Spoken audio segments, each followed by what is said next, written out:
días estamos con Gustavo Fariña, abogado, mediador, docente, y bueno, agradecerle que esté con nosotros, que haya venido a España a trabajar, a hacer unos talleres con Ágora Mediación.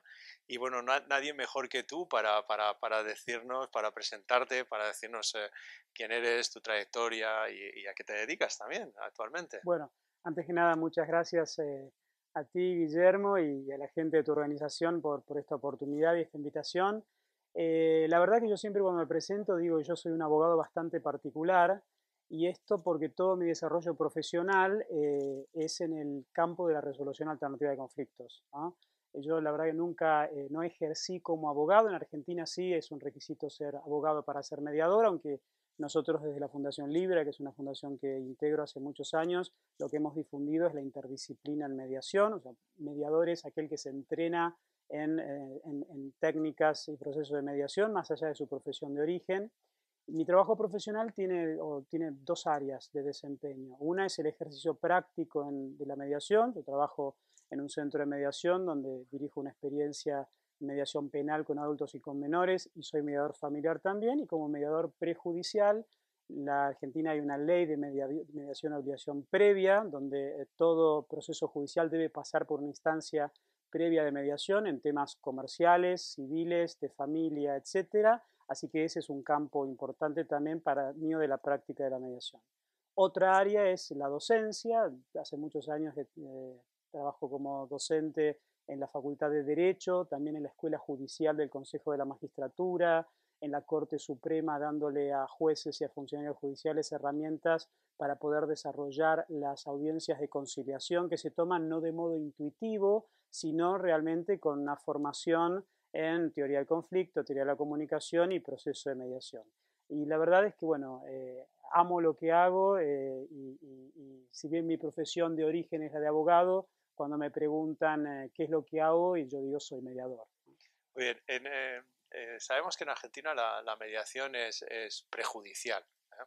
¿Qué valor le das tú a que la mediación sea prejudicial, a que las partes cuanto menos tengan que pasar, aunque sea voluntariamente, por la mediación antes de acudir a la Corte Judicial?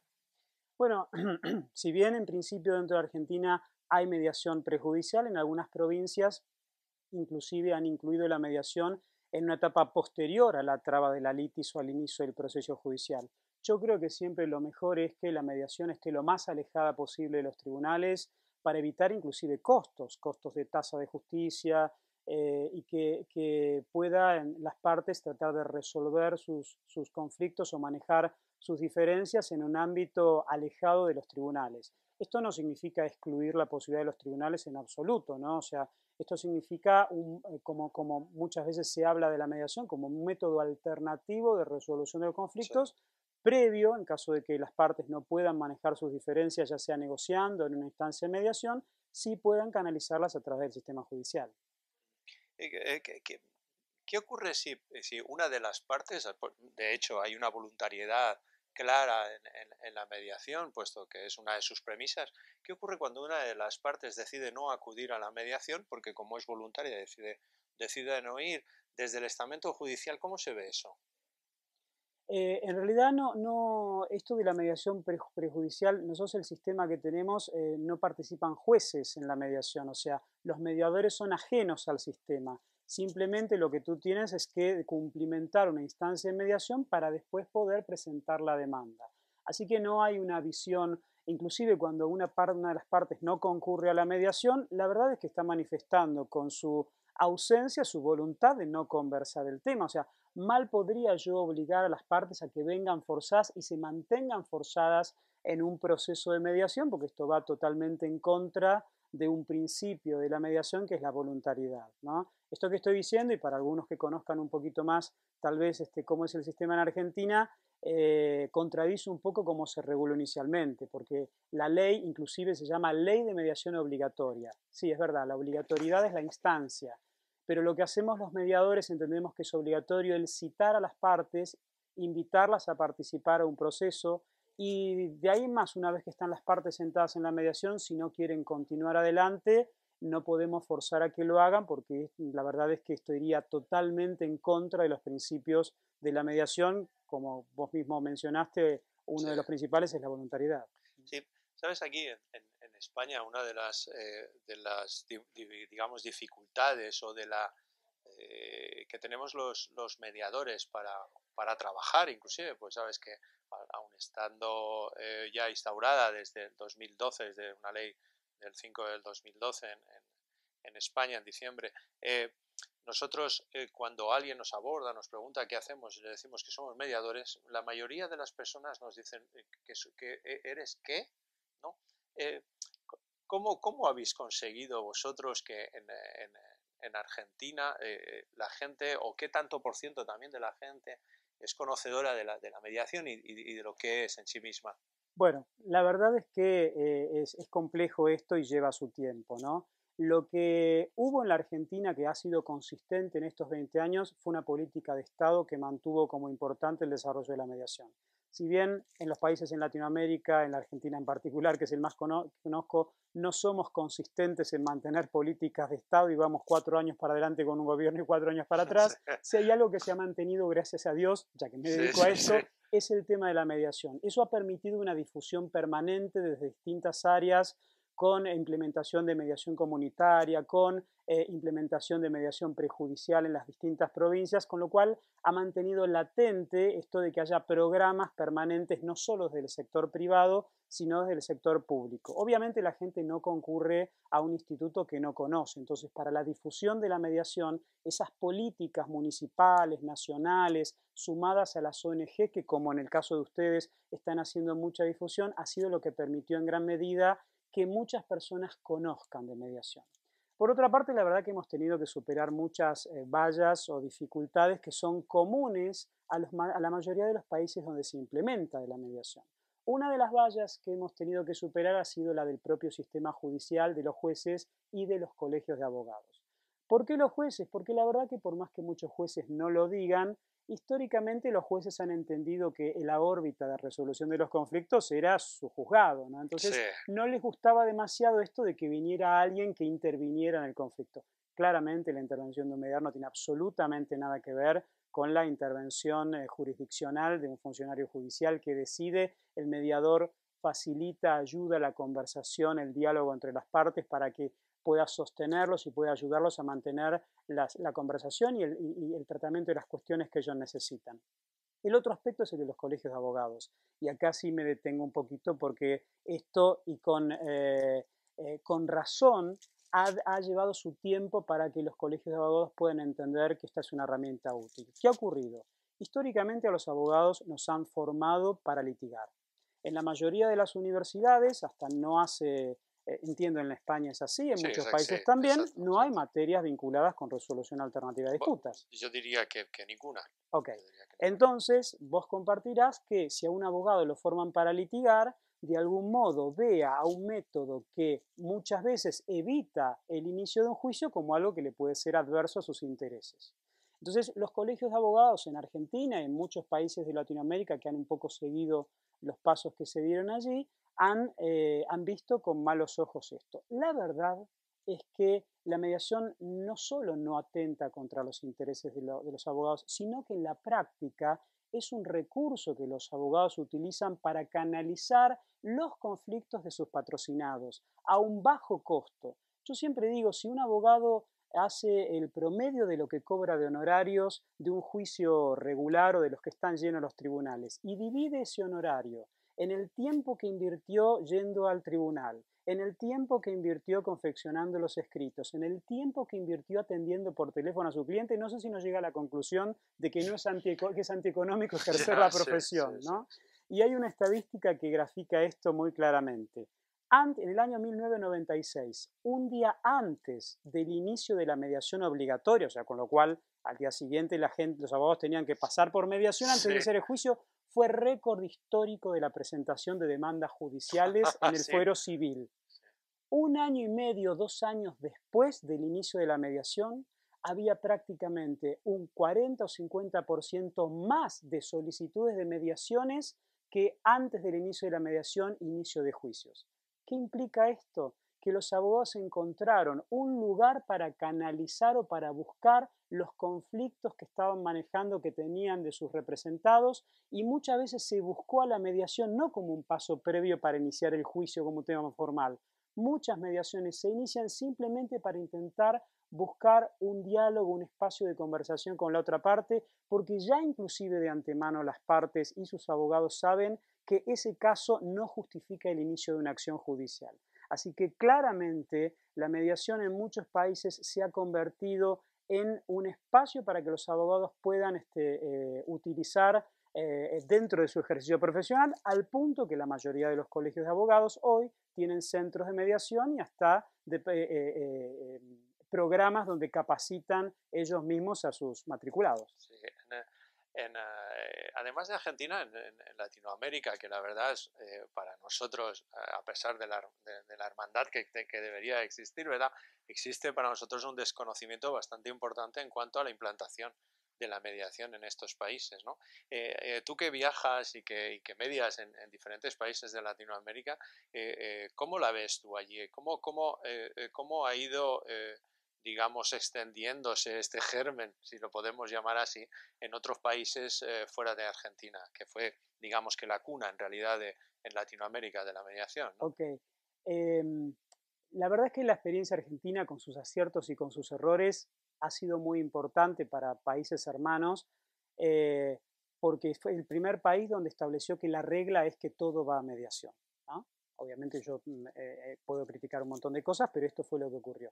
¿Y por qué ha sido un poco un parámetro interesante? Porque compartimos la misma idiosincrasia con muchos países latinoamericanos y también, obviamente, con España. La realidad que mis abuelos son españoles, tenemos, o sea, enfrentamos los conflictos y nos manejamos del mismo modo. ¿Y qué Sí, significa esto? En general en Latinoamérica partimos de la base en la negociación que el que está del otro lado tiene mala fe, no al revés. Uno a veces lee alguna bibliografía respecto de negociación, por ejemplo, respecto de otros países con otra modalidad, y uno siente que es Heidi y Pedro discutiendo dónde llevan a pastar a los cabritos, ¿no? O sí, sea, lo de Heidi y Pedro revela un poco mi edad, era un dibujito, no sé si sí, ustedes lo sí, habían conocido sí, hace sí, muchos sí. años. ¿Qué ocurre? Esto implicó que muchos países dijeron, sirve un método donde no hay producción de prueba para resolver un conflicto cuando descreemos de lo que la otra parte dice. Esta fue una de las críticas que se le hizo en la implementación de la mediación. Estamos muy acostumbrados a lo judicial, a la producción de prueba, a el otro miente.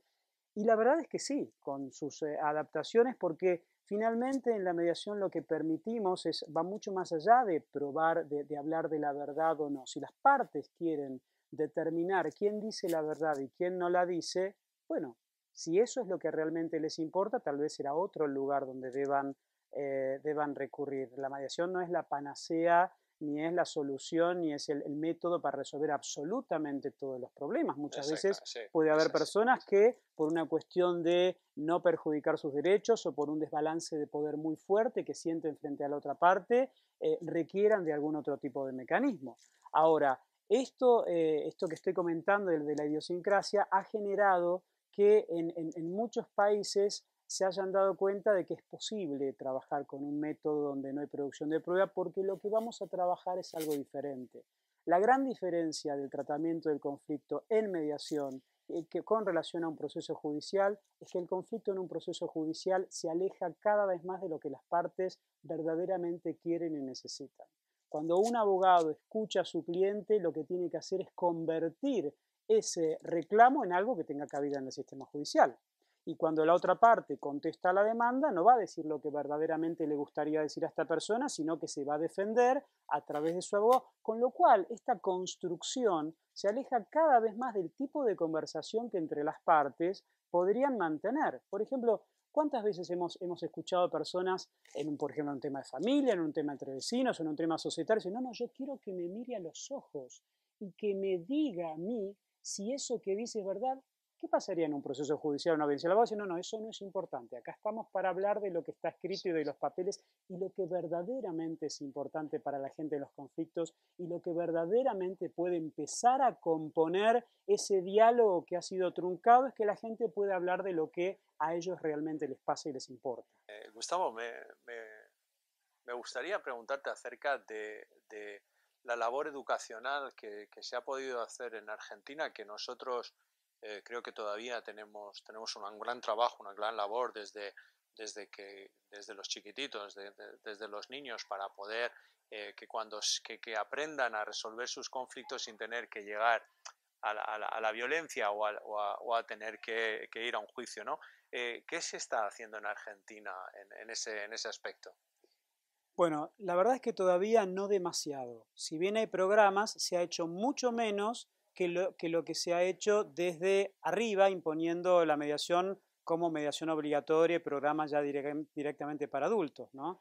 Y yo creo que nosotros tenemos una sociedad en la Argentina increíblemente, por un lado hay un desarrollo enorme de la mediación y al mismo tiempo tenemos una sociedad terriblemente autoritaria, ¿no? Cuando de repente hay un presidente que no habla con la prensa o que no responde preguntas, o tenemos yo siempre digo que los políticos no son extraterrestres, ¿no? Son emergentes de nuestra propia sociedad. Entonces, ¿cómo resolvemos los conflictos hoy en la sociedad? Habla a las claras de que todavía nos hace falta aprender mucho para poder manejar los conflictos de un modo más eficiente, por ejemplo, en mediación. Entonces, lo que vos estás planteando es algo que es muy importante. Yo creo que si hay programas de mediación escolar, donde desde pequeños a los chicos, a los niños les enseñan a familiarizarse con la mediación, a poder tener conversaciones y hacerse responsables de la búsqueda de las propias soluciones en sus conflictos, no se necesita de ninguna ley el día de mañana que establezca de modo obligatorio, y la mediación les va a parecer a esas personas un ámbito natural para poder resolver sus conflictos. Es más, van a aprender, uno de los efectos que tiene la mediación, tanto mediación entre adultos como mediación entre niños, es que las personas pueden replicar habilidades que desarrollan dentro de la mediación para poder manejar sus diferencias, o sea, pueden conversar el día de mañana con las propias reglas que ellos establezcan para conversar, con lo cual en los casos donde hay relaciones que se mantienen en el tiempo, es fundamental porque estas partes aprenden un sistema comunicacional que pueden repetir. Entonces, yo creo que uno de los errores que hemos tenido en la Argentina y que esperemos que se empiecen cada vez a difundir más este tipo de programas y que recomiendo muchísimo hacer en otros ámbitos, es empezar desde una etapa temprana en la comunidad, en la escuela, a implementar procesos de mediación para manejar las diferencias y los conflictos. Sí, pues yo creo también que esto nos ayudaría a que las personas también aprendiéramos a revalorizar a los otros, a empoderarnos nosotros también, y que luego no pasáramos a... Yo creo que también hay una parte de las personas que no queremos, a lo mejor no nos situamos bien en la mediación, porque a veces casi preferimos que un tercero sea el que decida por nosotros, para luego también no sentirnos culpables, ¿no? Y decir, bueno, es que o bien he tenido un mal abogado, cambio 3 veces de abogado, bueno, es que este juez es que le ha dado la razón, ¿no? Y es como quitarse un poco de esa necesidad de aprender nosotros mismos a solucionar nuestros problemas, y creo que desde niños es como lo podríamos hacer, ¿no? Todo esto que vos estás mencionando es un cambio cultural que lleva tiempo. Estamos en sociedades que históricamente han judicializado sus conflictos. Yo siempre digo, no solamente hay que echarle la culpa a los abogados, que los abogados históricamente manejamos los conflictos en el juicio. También hay que ver a qué perfil de abogado la gente busca. Yo siempre digo que la gente, cuando quiere, o el buen abogado, piensa en un abogado duro, que va para adelante sin importar las consecuencias y lo que ocurra con el otro. Entonces, esto tiene que ver con que en general el modo de resolver los conflictos es un modo bastante aguerrido, duro, y tiene que ver con la forma en la que nos hemos manejado siempre, y como vos también decís, siempre ha sido mucho más fácil llevar los conflictos a que un tercero los resuelva, del mismo modo que uno como adulto sabe que si yo le resuelvo todos los conflictos a mis niños en mi casa, lo que genero son dos personas incapaces de manejar sus diferencias el día Claro, de sí, mañana. eso En es. la sociedad, pensando en grande, deberíamos también pensar que si cada conflicto que una persona tiene va a un juez, lo que estamos generando es un ciudadano incapaz de manejar las diferencias de un modo más eficiente.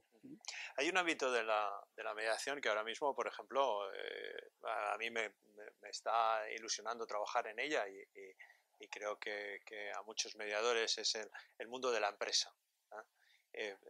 todos sabemos que los conflictos son tabúes en las empresas, o sea, ningún directivo tiene conflictos, tiene problemas, porque yo creo que en la resolución de esos problemas, ¿vale? Es como si se le considerara o se le tomara en cuenta la valía solucionando problemas, ¿no? Pero realmente los conflictos existen en el seno de la empresa, y los conflictos son carísimos para las empresas porque están ocultos, ¿no? ¿Qué trabajo se está haciendo? O, concretamente tú, sé que estás trabajando en ese ámbito. ¿Cómo estáis empezando a desarrollar la resolución de conflictos intraempresa? Bueno, la verdad es que de a poco las empresas y sus directivos se han ido dando cuenta que la resolución de conflictos es un campo específico que requiere una capacitación especial. Históricamente, la persona que ha manejado o ha resuelto los conflictos dentro de las organizaciones siempre ha sido el gerente de recursos humanos.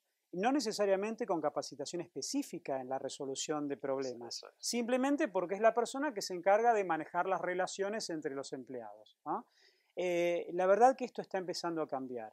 Por eso muchas empresas, al margen de utilizar la mediación para resolver los conflictos con otras organizaciones, también están empezando a desarrollar programas internos para implementar la mediación para resolver conflictos entre sus propios empleados, entre departamentos. Y cuando hablo de organizaciones y empresas me refiero tanto a organizaciones públicas como privadas, ¿no? Sí.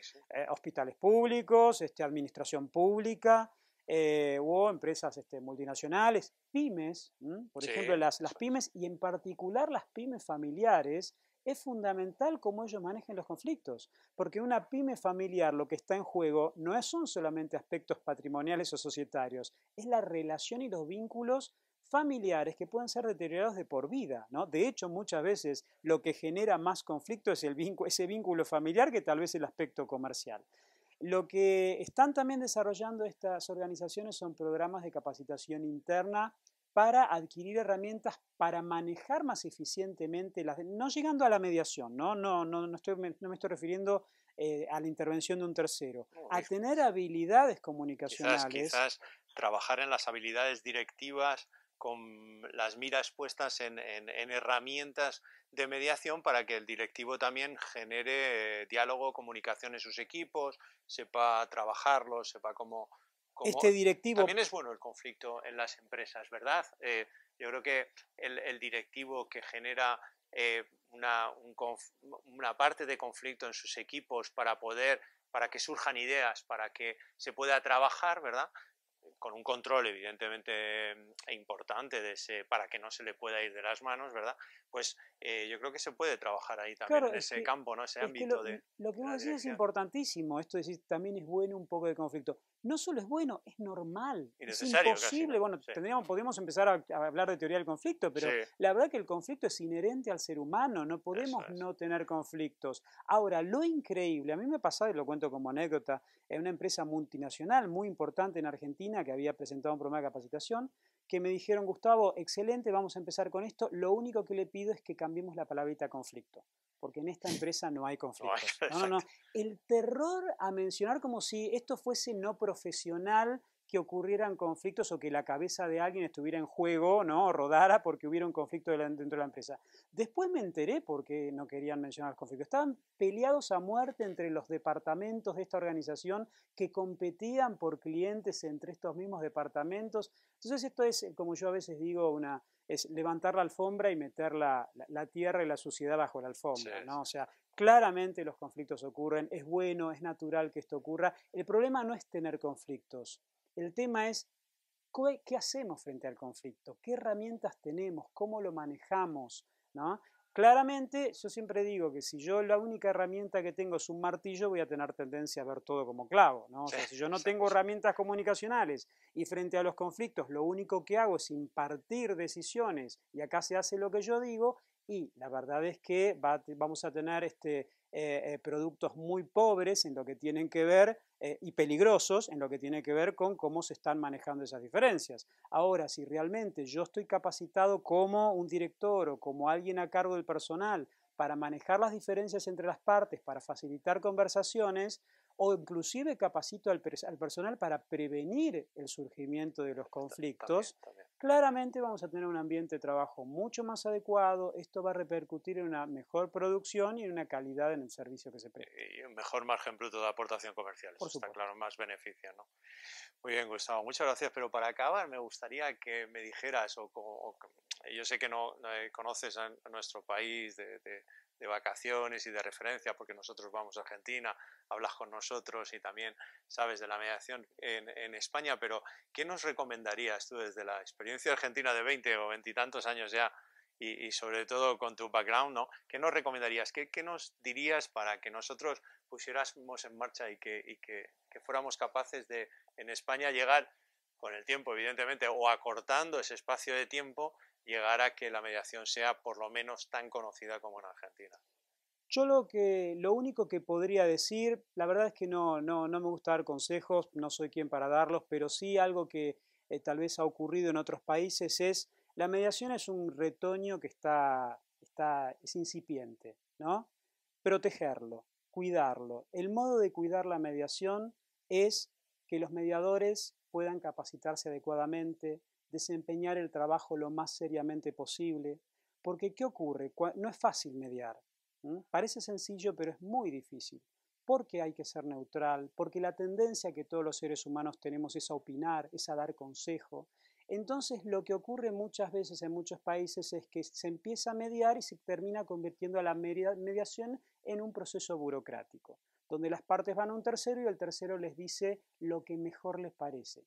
¿Qué es lo que pasa cuando esto ocurre? La gente lo que habla es mal de la mediación, no distingue entre tuve un mediador que no fue serio, que no dedicó el tiempo suficiente y confunde con la mediación no funciona, ¿no? Sí. Entonces, me parece que las experiencias, cuando sean lo más protegidas posible y sean cuidadas, lo que va a ocurrir es que la gente va a empezar, la mejor difusión que hay para la mediación es que la gente salga satisfecha de un proceso de mediación y el mediador haga lo que dice que va a ofrecer, que es que las propias partes intenten buscar las soluciones con la ayuda de él en ese proceso, facilitando la comunicación entre las partes. Muchas gracias, A ti, Gustavo, muchas gracias. por tu tiempo aquí y la verdad es que espero que vengas más a menudo, que estés más a menudo con nosotros y que nos enseñes parte de lo que sabes, que es Encantado y muchísimas mucho gracias. y bueno. Gracias. Muchas gracias.